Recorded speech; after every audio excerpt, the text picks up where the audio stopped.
Cannabis Common Sense, the show that tells the truth about marijuana and the politics behind its prohibition.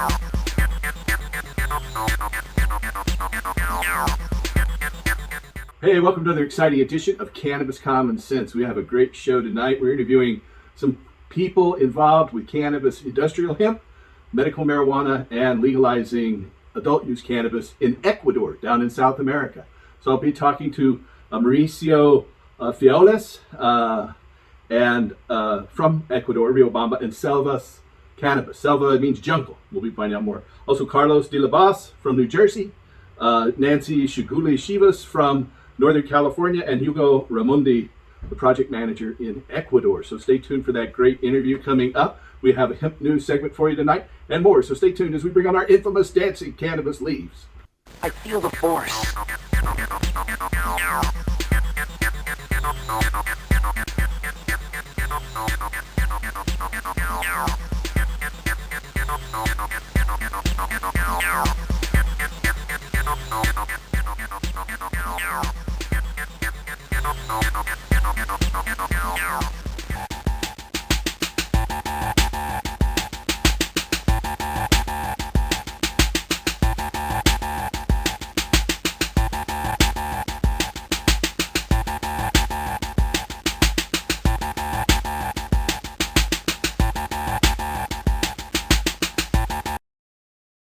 Okay, our first story tonight is from Maryland, back east.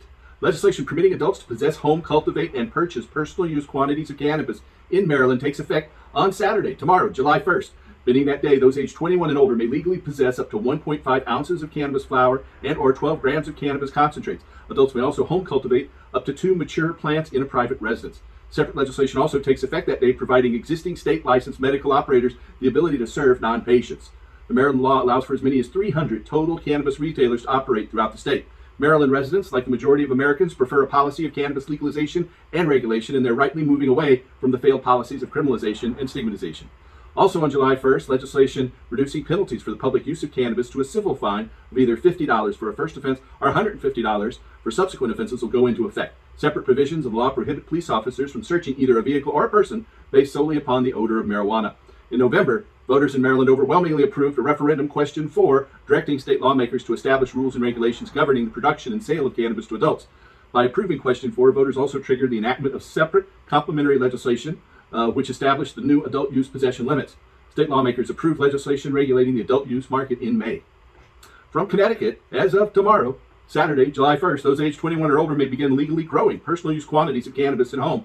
Under the law, an adult may individually home cultivate up to 6 marijuana plants, of which no more than 3 may be mature. Households with more than 1 adult may grow a maximum of 12 total plants. The plants must be grown indoors in a locked, secure area. State lawmakers passed legislation in 2021 legalizing the adult use cannabis market. Provisions in the law legalized the personal possession of cannabis and took effect that July. Separate provisions that initially reduced penalties on the home cultivation of marijuana to a civil fine also took effect on that year. Other provisions permitting qualified patients the opportunity to home cultivate marijuana took effect in October of 2021. The retail sales of cannabis products to adults did not begin until earlier this year. We support the right of individuals to grow their own cannabis as an alternative to purchasing it from licensed retail producers, and maintains that provisions permitting this behavior should be codified in adult use access laws. We maintain that the inclusion of legislative provisions protecting the non-commercial home cultivation of cannabis serves as leverage to assure the product availability at retail outlets is high quality, safe, and affordable. We're going to have a series of medical articles now, beginning from Buffalo, New York. Patients with multiple sclerosis, or MS, experience significant improvements in their symptoms following the initiation of cannabis, according to data published in the International Journal of Multiple Sclerosis Care. A team of investigators affiliated with the Dent Neurological Institute in Buffalo, New York, reviewed the medical records of 141 MS patients authorized to access state legal medical cannabis. Most patients in the study, about 65%, consumed tinctures consisting of a 1-to-1 ratio of THC to CBD. The study's authors reported, quote, "The results of this study indicate that the use of medical cannabis to alleviate the symptoms of multiple sclerosis is largely efficacious and works, with improvement in pain, 72% of patients, muscle spasticity with 48% of patients, and sleep disturbances with 40% of patients frequently reported." They further acknowledge, quote, "More than half of the opioid users at baseline were able to either discontinue or decrease their opioid use after starting medical cannabis," end quote. The investigators concluded, quote, "The present findings support the current literature findings that cannabis products have a positive impact in the treatment of several multiple sclerosis-related symptoms. Prospective studies of the effects of medical cannabis on MS symptoms and opioid use would be beneficial and ultimately could influence future legislation as it pertains to the legalization of medical cannabis in the United States. End quote. Surveys find that MS patients frequently turn to cannabis for purposes of self-medication, and many longitudinal studies suggest that cannabinoids can slow down the progression of multiple sclerosis. Numerous clinical trials have shown that the use of a proprietary cannabis plant extract containing equal ratios of THC and CBD, a Sativex product, pharmaceutically known as nabamexol, is safe and effective in the treatment of MS symptoms, and several countries, including Canada, Germany, Israel, and the United Kingdom, have approved it as a prescription drug. This study, Multiple Sclerosis and Use of Medical Cannabis, a retrospective review of neurology outpatient populations, appears in the International Journal of MS Care. Out of Hubei, China. We have a study here in America, out of Hubei, China. Adults with history of cannabis use are less likely than non-users to be diagnosed with liver steatosis, or abnormal fat retention, also known as fatty liver disease. According to data published in the journal PLOS One, a group of Chinese investigators assessed the relationship between marijuana use and the prevalence of fatty liver disease in a cohort of 2,622 U.S. adults. Studies participants consisted of current cannabis consumers, former consumers, and lifetime non-users. The researchers determined that both current and former users possessed lower rates of liver steatosis than did those with no history of marijuana use, a finding that's consistent with numerous other studies. The authors of the study concluded, quote, in this nationally representative sample, current marijuana use is inversely associated with steatosis. Marijuana compounds and their biological effects are promising for treating and preventing fatty liver disease, end quote. The results of a 2018 meta-analysis reviewed 9 studies involving nearly 6 million subjects and similarly acknowledged, quote, a reduction in the prevalence of non-alcoholic fatty liver disease in marijuana users. This study, marijuana use is inversely associated with liver steatosis detected by transient elastography in the general United States population. A cross-sectional study appears in this month's edition of PLOS One. Our next medical story is out of Buffalo, New York. Parkinson's disease patients exhibit symptom improvement following the use of cannabis extracts containing a 1-to-1 ratio of THC and CBD, according to data published in the journal Clinical Neuropharmacology. The researchers affiliated with University of Buffalo's School of Pharmacy assessed clinical outcomes in a cohort of 69 Parkinson's disease patients authorized to use cannabis tinctures. They reported, quote, 87% of the patients were noted to exhibit an improvement of any Parkinson's disease symptoms after starting medical cannabis. Symptoms with the highest incidence of improvement include cramping, dystonia, pain, spasticity, lack of appetite, dyskinesia, and tremor. After starting medical cannabis, 56% of opioid users were able to decrease or discontinue their opioid use, with an average daily morphine milligram equivalent change from 31 at a baseline to 22 at the last follow-up visit. The medical cannabis was well tolerated with no severe adverse events, end quote. The study's authors concluded, quote, medical cannabis may improve motor and non-motor symptoms in patients with Parkinson's disease and may allow for reduction of concomitant opioid medication use. Large placebo-controlled randomized studies of medical cannabis use in patients with Parkinson's disease are further required, end quote. They always say that. The survey data published in 2021 estimated that nearly 1/4 of patients living with Parkinson's disease have consumed cannabis within the past 6 months. A 2017 study reported that the daily use of medical cannabis products was associated with sustained improvements in Parkinson's disease-related symptoms. Longitudinal data reports that the long-term use of cannabis by patients with Parkinson's disease is, quote, safe and does not exacerbate neuropsychiatric symptoms, end quote. This study, Medical Cannabis in the Treatment of Parkinson's Disease, appears in Clinical Neuropharmacology. Out of Germany, patients with fibromyalgia respond favorably to the administration of oral THC, according to data published in the German medical journal Schmerz. German researchers assessed the efficacy of oral THC capsules in 62 patients hospitalized with fibromyalgia. Compared to untreated patients, those consuming oral THC suffered from fewer bouts of depression and experienced, quote, significant improvements in their quality of life, end quote. Patients taking THC were also far more likely than others to either reduce or discontinue their use of pain medications, a finding that's consistent with numerous other studies. The authors concluded, quote, the results of the present analysis indicate, similar to other studies, that THC could be a medicinal alternative to the substances previously recommended in various guidelines, end quote. Those conclusions are consistent with those of prior studies, finding that fibromyalgia patients who begin using cannabis products report greater quality of life and reduce their levels of opioid consumption. This study, tetrahydrocannabinol in patients with fibromyalgia, a retrospective study of changes in pain, psychometric variables, and analgesic consumption during inpatient and interdisciplinary multimodal pain therapy, appears in this month's edition of the German medical journal Schmerz. Our last editorial tonight. Since California legalized the use of cannabis for medical purposes in 1996, there's existed a growing chasm between state-level marijuana policies and federal law. Today, the majority of states and the District of Columbia authorize the state licensed production and sale of cannabis to qualified patients. 23 of these states also regulate the possession and use of marijuana legally by adults. Nonetheless, under the U.S. Controlled Substances Act of 1970, The cannabis plant is classified as a prohibited controlled substance. The Controlled Substances Act exists to establish a unified legal framework in all 50 states for the regulation of certain substances deemed by federal agencies to pose varying degrees of abuse potential. In fact, President Nixon, when he implemented it in 1970, said marijuana was included to stop the political influence of African American and left-wing people. But for decades, the U.S. Drug Enforcement Administration has been designated as the agency responsible for implementing and enforcing the Controlled Substances Act, while the U.S. Food and Drug Administration is designated with determining substances' medical efficacy. Since Congress's enactment of the CSA, marijuana has been placed in the classification of Schedule 1, the most restrictive category available under federal law, even though last year it was dramatically reduced under international law by the United Nations and the World Health Organization. By definition, substances in this category must meet 3 specific inclusion criteria. The substance must possess a high potential for abuse, must have no currently accepted medical use in the United States, and the substance must lack accepted safety for use under medical supervision. Substances that do not meet these criteria are categorized in the less restrictive federal classification Schedule 2 through 5. Historically, these categories have been reserved for prescription medication that possess FDA market approval.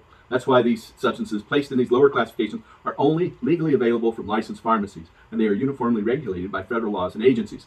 Alcohol and tobacco, 2 substances acknowledged to possess far greater dangers to health than cannabis, have never been classified under the Controlled Substances Act. Over-the-counter cold medicines generally are not either. Neither are dietary supplements. This is why state governments possess greater flexibility to regulate the production and sale of these products. With respect to alcoholic beverages, for instance, states are the primary decision makers regarding who sells these products. State-run stores versus privately licensed businesses, where they may be sold, supermarkets versus pharmacies versus package stores, and what types of products are and are not permitted. For decades, certain states limited the sale of certain markets of beer above a certain percentage.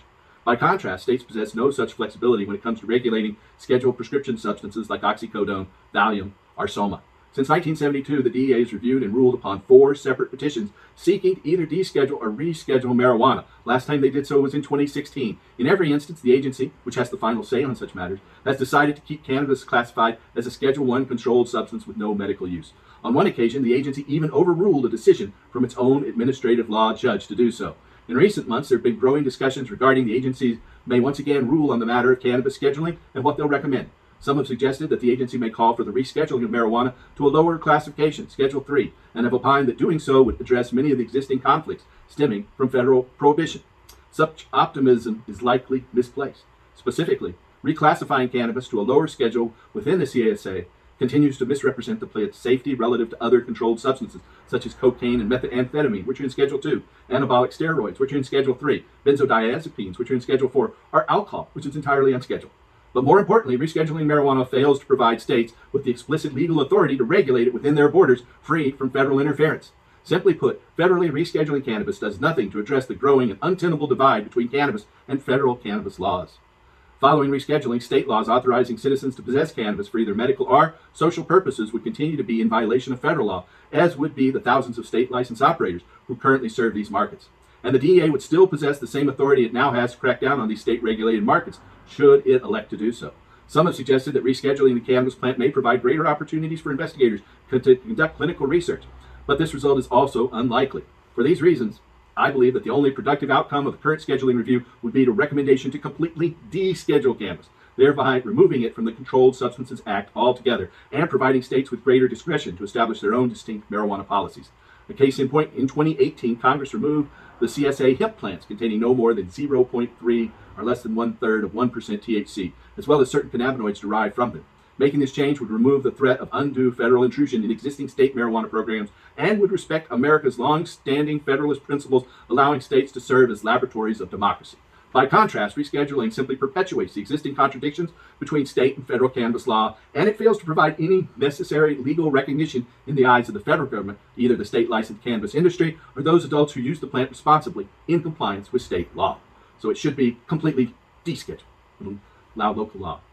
Anyway, that's the end of our Hemp News segment tonight. Now we have our interview with Selva Cannabis participants in Ecuador. They have recently bought my ticket to go back to Guayaquil in Ecuador for the La Perla, a cannabis competition. So I'll get to sample some of Ecuador's finest cannabis. Then I'll go with Selva Cannabis to several test farms in 3 different regions, some high in the Andes, some in the Amazon basin, some near the coast. And I'll be lecturing at in Rio Bamba at the School of Polytechnic, one of the top colleges and medical schools in Ecuador, and at University de Bolivar. So we'll talk more about that. And here is our interview. If you, our loved one, are looking for a doctor to help you get a medical marijuana permit, you should give us a call. Call us at 503 235 4606. We can refer you to doctors all over the United States, including here in the Northwest. So please call us at 503 235 4606. Without further ado, here's our interview with the participants in Selva Cannabis. Keep watching and help us restore hemp. Good night. Okay.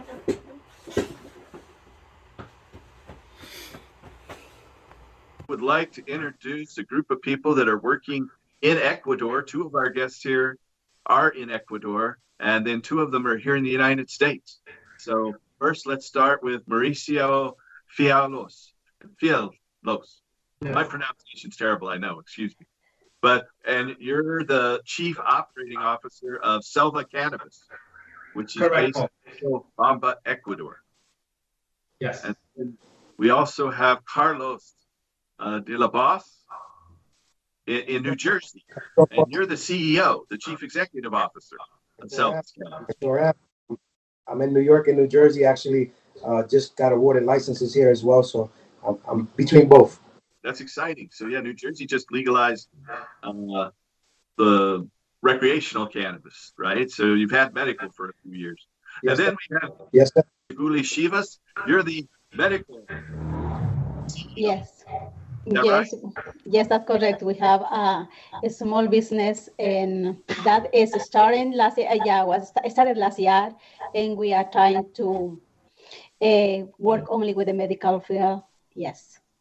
And you're in Northern California right now. Yes, I live in Northern California, but I opened this business, and with the idea that bring the benefits of the cannabis to especially elderly people who I notice needs a lot of support. And I did this because I saw my mom, how much she suffered with arthritis and the benefits that she got from the cannabis.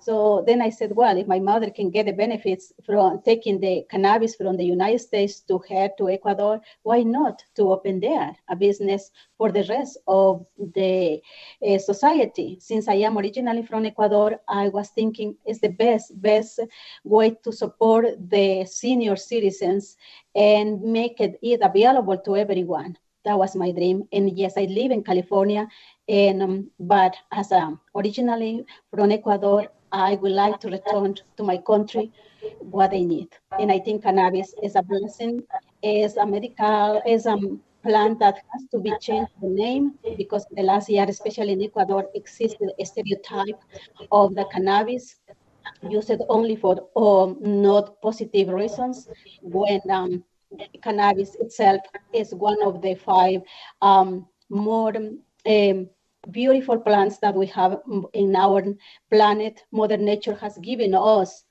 one of the most beautiful plants, that's cannabis, and unfortunately, many of us don't know exactly what can we have, what are the benefits, and what can we create. In medicine, we can do many things. And even talking as a woman, the best lotions that I have used in my life has been coming from cannabis. So cannabis offers many, many benefits for all areas.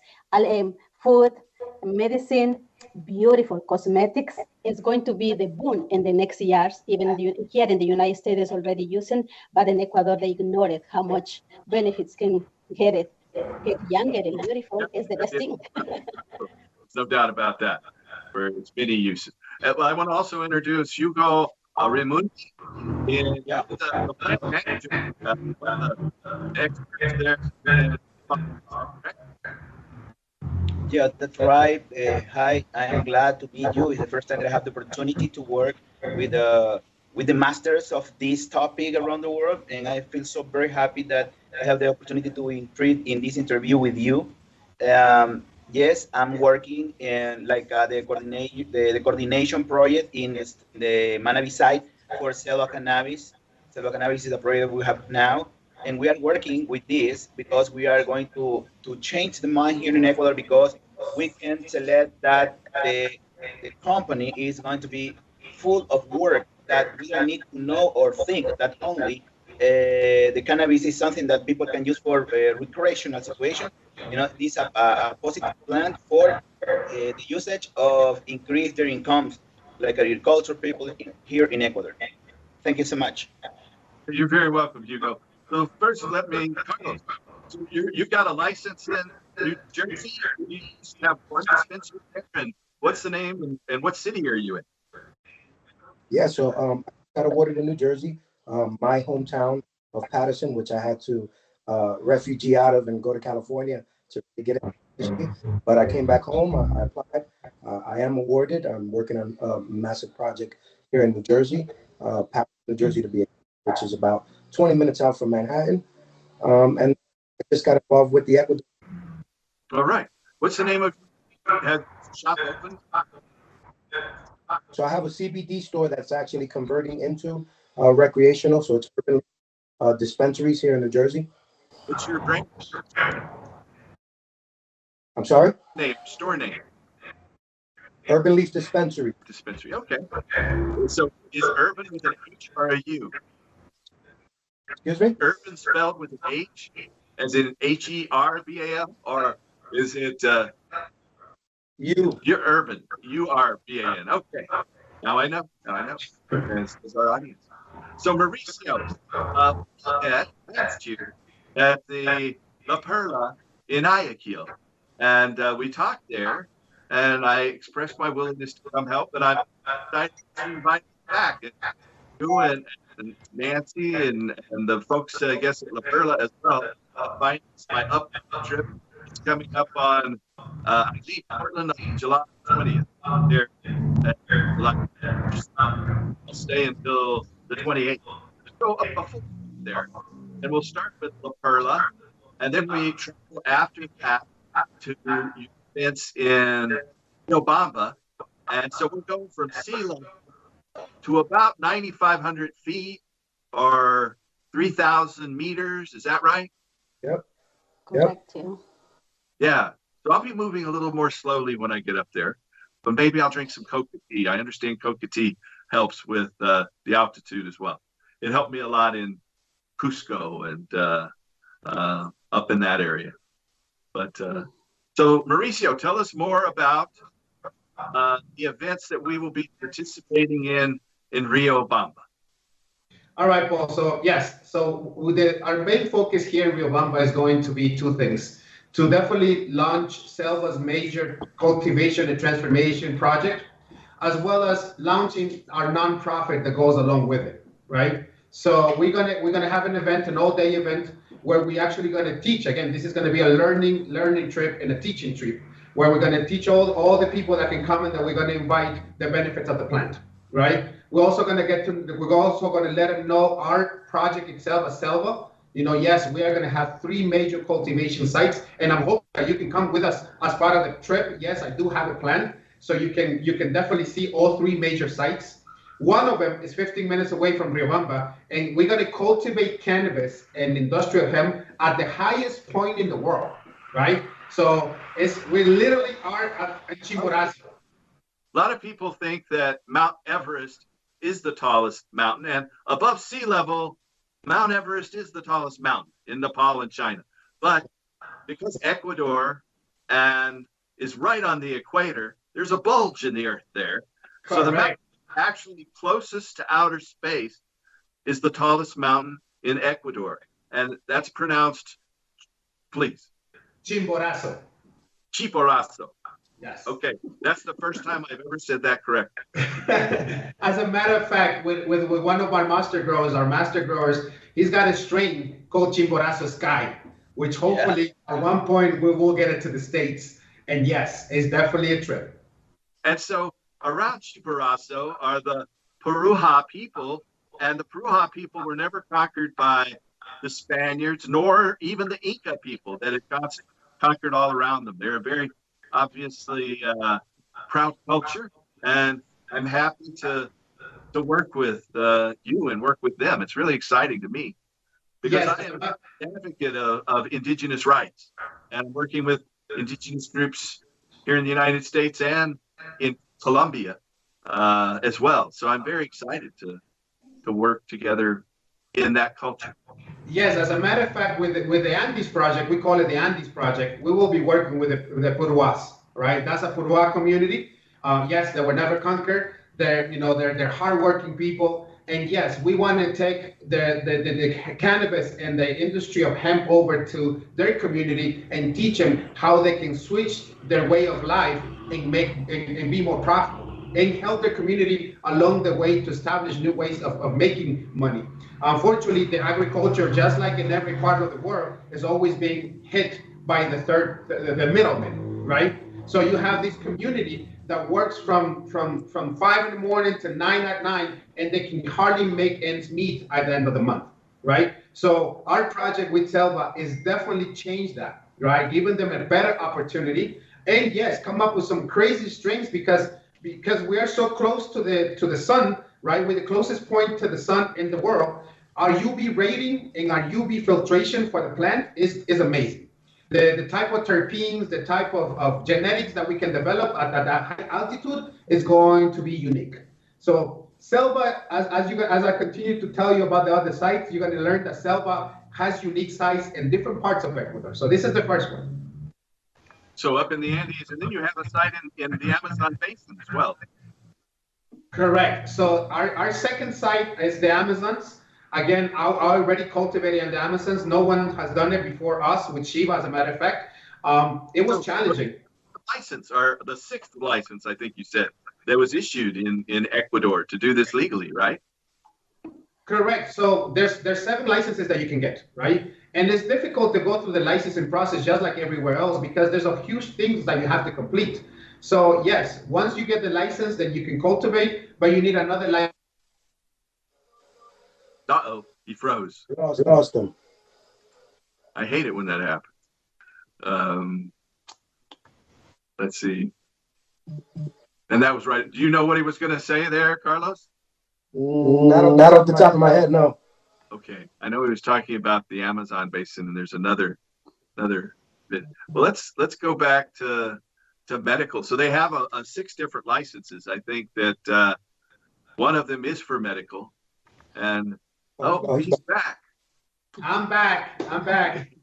Well, that'll give Bill a little headache to edit on that. But okay, we're talking about the Amazon basin project, and yes. So Amazon is challenging because of the weather, right? Because of the humidity, the heat, the bugs. Now remember, the Amazon has some of the craziest bugs in the world, right? So cannabis doesn't like too much humidity, right? Cannabis needs to be taken care in different ways, but we learn how to do it. Now the crazy part of on the Amazons is the cannabinoids. I don't know what happens to the plant. That's part of the investigation process, but the cannabinoids just shoot up. So, for example, I had a strain of CBD that had a technical sheet of a maximum of 15% CBD, right? On the second cycle, we shoot up to 18%. 3%, it's a lot. And on this last cycle, we almost went to 20%, right? On CBG, it was the same thing. Technical sheet had 12% as highest. We went 15, and then we shoot up to 18, right? So there's something in the Amazons that these plants, which are not native to the Amazons, are loving it. It could be the heat, it could be the humidity, it could be the rainforest. It could even be the bugs. We don't know, but something is happening to cannabis in the Amazon that makes it unique. I see. And then where's your third location? So our third location is Manabi. Now Manabi is great for industrial, right? Manabi has this. On the low end, 14-hour life cycle, right? Which at one point we were talking with you, Paul, and you were saying, well, tough to get industrial hemp in Ecuador because of the life cycle, right? We have 14 hours of light on the lowest point, maybe 13, and we can get up to 16 and 17 hours in some areas, right? It's heat, perfect water situation. And I think industrial hemp in Manabi is going to be a crazy thing. With Carlos, we have a specific genetic, a tricord, which means we're going to be able to get fiber, we're going to be able to get seeds, and we're going to be able to get some flowers. So Manabi is going to be a very, very productive site. Okay. And then we're also talking about some lectures at a couple of universities while I'm there. Do you want to tell our audience about that? I think you just wrapped one up with the medical school and another in Riobamba. Yes. So at Selva, we understand, because we learned that in the past with Shiva, that we need to have research and development as part of our program, as part of our company. So we in order to have the proper research and development, we need to have ties with universities, right? So we have strong ties with two universities right now. University of Bolivar, which was the first university to have a license number 6 for research in Ecuador. You know, they have spent almost 2 years just researching cannabis, right? And I'm so happy to say that we're part of that. And now with Spudge, which is probably top 5 universities in the country with different programs, and they're very strong in terms of the medical part of it. So having those two partnerships are going to help us grow with research and investigations. Remember, we have 3 unique sites where we can test the same strain on all different sites and get different results, right? Yeah, For a research and development team, that's a dream come true, because and everything is done within the same country within 4-6 hours difference. So Hugo, how are you going to be working in this? Are you just in the Andes operation, or are you going across all 3 different climates? Of course, that it's very important, because Mauricio says that we have the opportunity to work in a different climate, the different climate zones. For example, in my case, I'm working in Manabi. Manabi is something around 18 to 27 degrees centigrade. We're talking about a humidity of something like 65 to 75%. We have 14 to 18 hours of sun. And in Ecuador, we have a particular agricultural topic that we have to talk, and it's very important that when we have the opportunity that you visit us, that you can comprehend that we have many competitive advantages in the moment that we are going to plant the cannabis and the industrial hemp.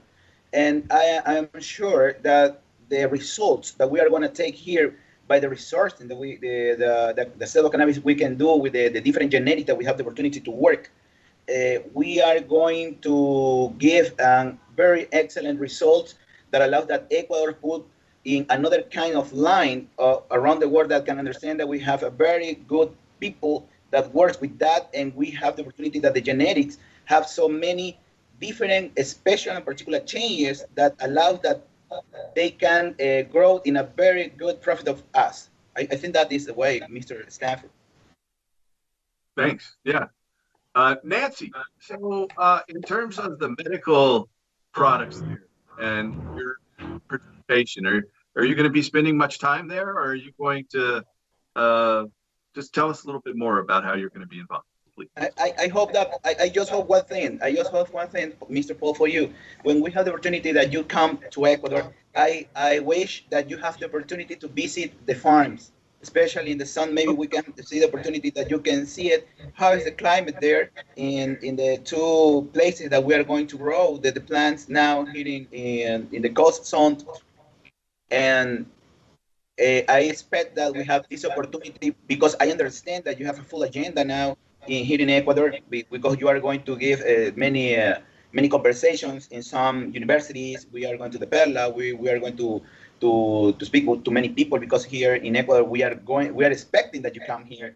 And well, as my asking that I have the opportunity that you can see the soil that we have in these zones, and I am sure that you are going to be happy when you do this.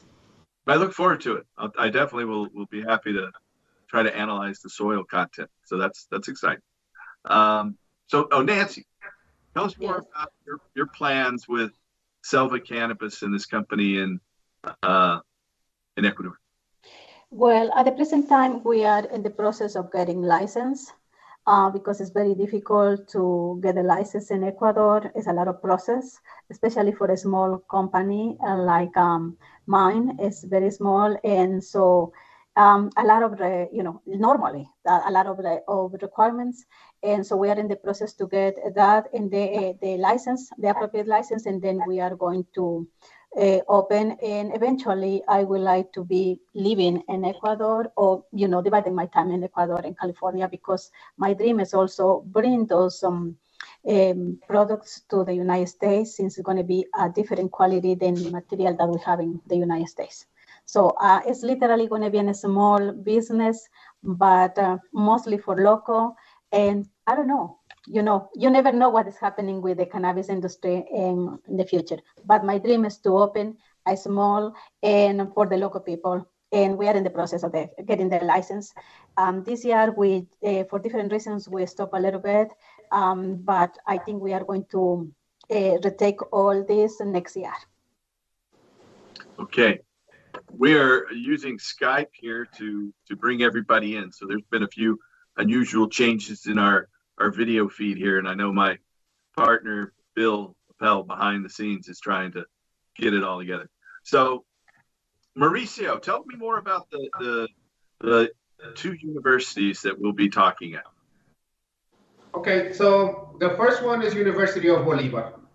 As I told you, is the first university that has a license that acquire license number 6 for research and development of cannabis studies. So they have done their homework. They're very good when it comes to extractions, use of the entire plant, which is, as you know, with cannabis, nothing can go to waste. Nothing should go to waste, right? So they understand that process, which is very important. And we're so happy to actually work with them. The investigation head of the investigation team at that university is unique. Uh-oh. Internet. He froze again. It froze again. Now, he was talking about the universities, and Paul, we have the opportunity to now that you are going to be here with the Bolivar University and Hemp University, because especially the Bolivar University is the first university in Ecuador that have the opportunity to start with the license 6. Sorry. Yeah. Yeah. Hugo was going in there and telling us about how the Riobamba University. Go ahead. So that was Bolivar. So now let's talk about a little bit about Riobamba. All right, Riobamba University, SPOCH, is one of the biggest university for the agricultural program. It's one of the most well-known for the agricultural program and also agro-industry. So with that university is going to be, we're actually going to touch all the topics, industrial and medicinal.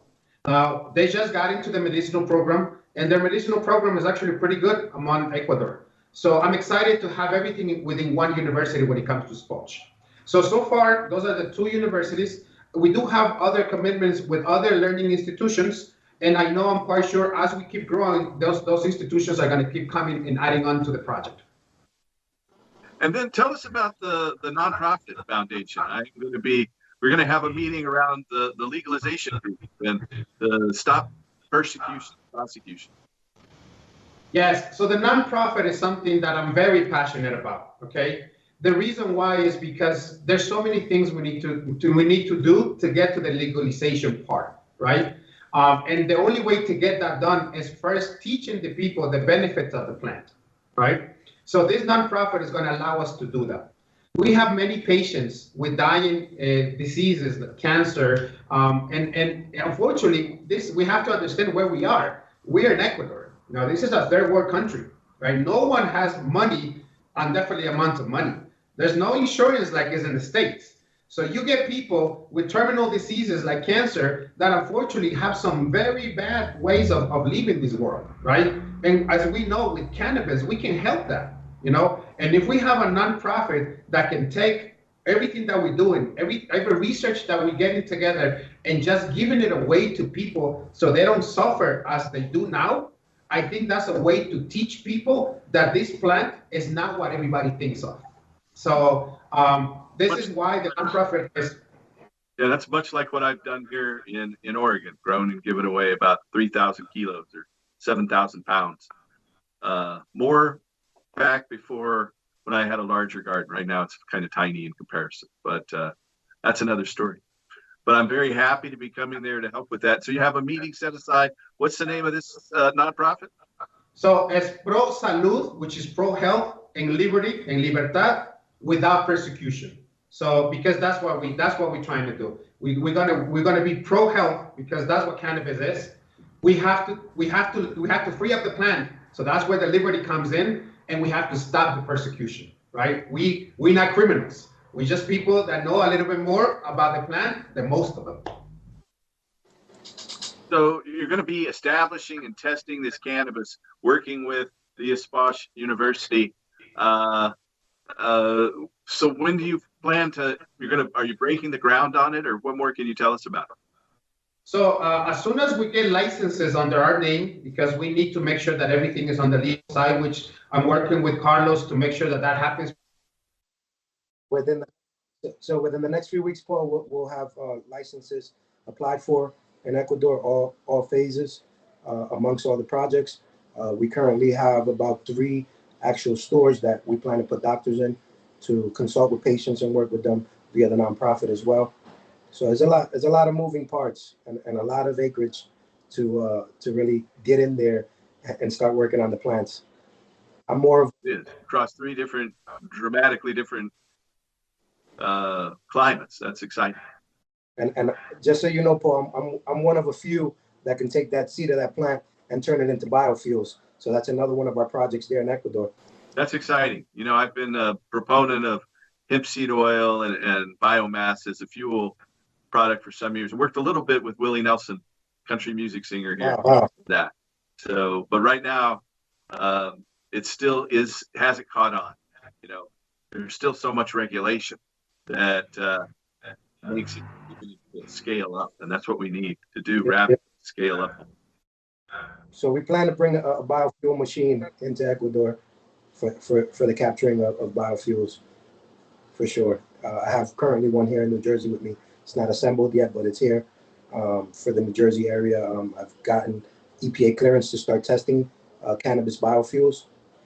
So we're in a very good position with Selva and the nonprofit there in Ecuador. And Mauricio, you got cut off. What do you want to go back to what you were saying? You can remember? No, we were talking about the university before you got cut off. Oh, I think it was Bolivar University. Bolivar University is an exciting university to work with because of the history that they have with cannabis. Out of all the universities, they were the first ones to have a license number 6 for research.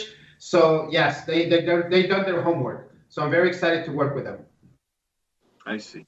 And then the one there in Riobamba, Eastwatch, it's the top school for agriculture and agro-industry as well. Among Ecuador, yes. And it's a pretty large school. How many students go there? 22,000, if I'm not mistaken. Okay. And so you'll be opening a new facility there in the Andes area? Yes, so our Andes cultivation site is literally 15 minutes away from Riobamba. So yes, that will be easy for students to go back and forward. We are planning to have another transformation center in Riobamba, which is going to be just a transformation center. So they will have access to 2 transformation centers to do testing and to do all different types of things. So our headquarters are here in Riobamba. As we keep growing, our stores, our cultivating facilities, transformation facilities, yes, we're looking to make sure that Ecuador is well known for a good cannabis industry overall. I see. Okay. So what brought all of you in? I know, Nancy, you talked about your mother and cancer being something that drew you in. I've had an interest in cannabis since I was a youngster. I've been studying it my whole life. But what is it that inspired you? Mauricio, let's start with you. For me, was the fact that Ecuador was so hit on the economic side of the agriculture industry, and to learn. Okay, Carlos, what brought you into cannabis? What was? So I came from a law enforcement background. I injured my back and had back surgery. They had me on everything from 4 Percocets, 5 milligrams a day, to 2 Percocets, 30 milligrams a day. And then I was introduced to the CBD oils and the topicals for the elimination of the pain, and everything else changed from there. I migrated to California, learned a lot of cultivation in Humboldt, saw Colorado going. At the time Colorado started going, I moved over to Colorado Springs and Denver, built about 45 brands that I never got credit for. I just got an employee salary. And fast forward 4 or 5 years later, I started producing my own products and working in the CBD space, and now transitioning over to recreational. Right. Well, I hope that goes great there. Thank you. Patterson. anywhere else you can open up. I look forward. Are you going to be in either? Are in? I will be in Ecuador with you. I will be there from July 20th to the 30th. So yeah, we definitely will be. Before I get there, what about you, Nancy? Going to make it to Ecuador in July? Yeah. No, this year. No, not this year. I was last year, but probably next summer I will spend. But Mauricio and other people that I have and I know are working there. So my sister and also so it's literally I know because I have been traveling every year to Ecuador in the summer. So I know, but this time I'm not going to be in July. Okay. I'm gonna miss your presentation and everything. Maybe someone will record it if you want. Yeah, it's gonna be okay. Fabulous. So I can see. You'll have this on the internet in perpetuity, so you'll be able to push people here. What about you, Hugo? What attracted you at first to cannabis and hemp? So, finally, so can you repeat it? Sure. My question was, how were you drawn into this project? What was your history that led to working with Selva? Well, I have a very good feeling story with Mauricio. Mauricio gave me the opportunity when I was well, as well as me. I worked as an agriculture placer in Bandurria. Bandurria is a little site that we have in Pichincha. Pichincha is in the Manabi province, at the same that the Rocafuerte project. But for many things that things did in that moment, we had some problems. We cannot continue. But Mauricio said to me that, oh, Hugo, you can help with your vision and how is the economical way that you can speak with the agriculture people. We don't have problems that you can make the relations with the other places and explain why is the most important thing that they can change to the plantation, that the traditional plantation that we have, something like corn, something like rice, that here in Ecuador, that people feel that they don't have the opportunity to grow in the economical situation. And you, in that way, you can explain to people how the project. And that's the reason that I'm working for Selva. And this is the most important reason that I feel very happy to know, to meet Mauricio and Mr. Bruno. And another important thing that I am sure that I am happy to be in this project with working with this group is because I want that people here in Ecuador, in the other parts of South America, can change their minds about thinking that only cannabis is for negative situation, for negative reasons. Cannabis now is that we have to remember that the nature give us everything whole history.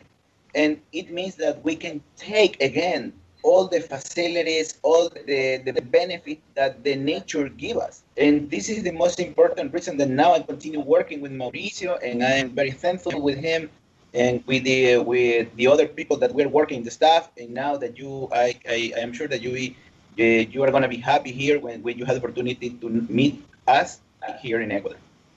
I'm looking forward to it very much. You know, I truly believe that hemp has been suppressed by what a friend of mine termed the petrochemical, pharmaceutical, military, industrial, transnational, corporate, elite, ruling class. And so it's really a battle between the natural cycle and the synthetic cycle.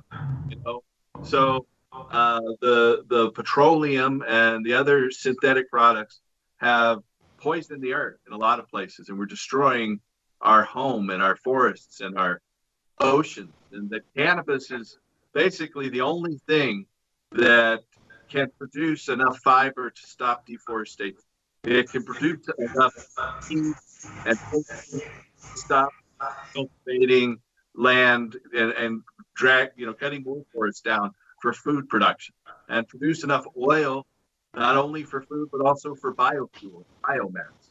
And at the same time, creating oxygen instead and taking carbon out of the atmosphere and putting terpenes and other beneficial plant oils back into the atmosphere. atmosphere as well. One thing they don't often look at in terms of atmospheric science is the role of plant terpenes and in climate control, and they have a definite effect. So cannabis definitely adds to that, and it's just a solution to so many different things. People in my show have heard me say it a million times.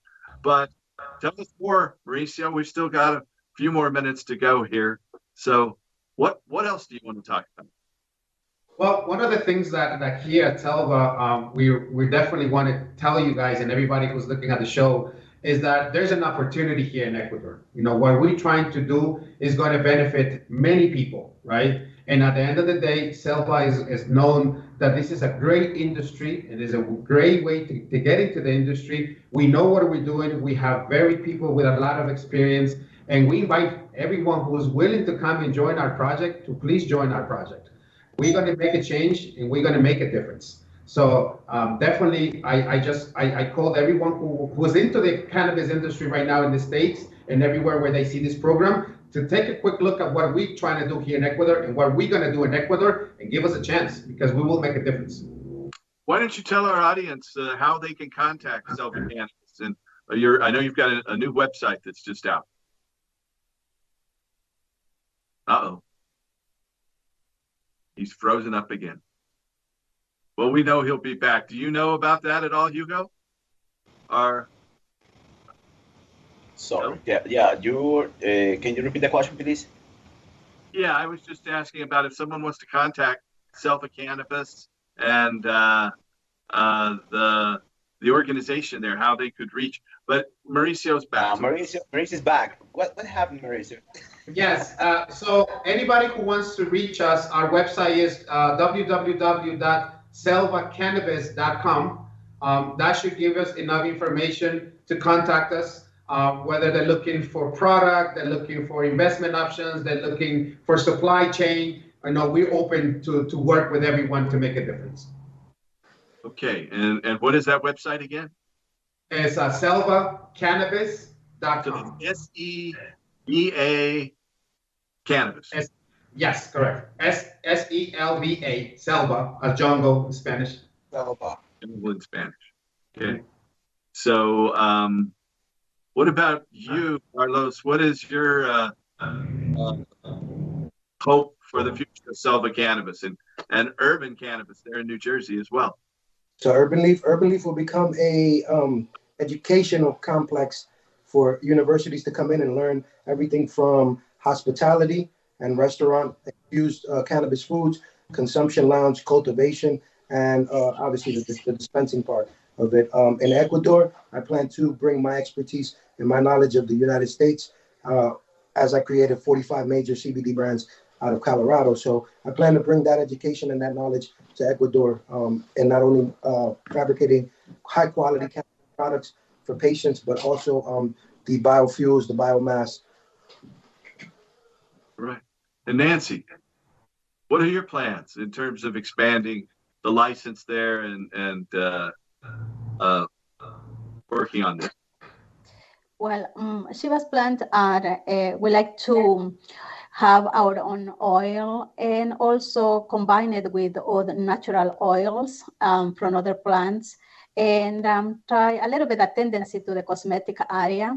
And it's a small company, but I'm open to anything. So, you know, Gaia is always very generous to us.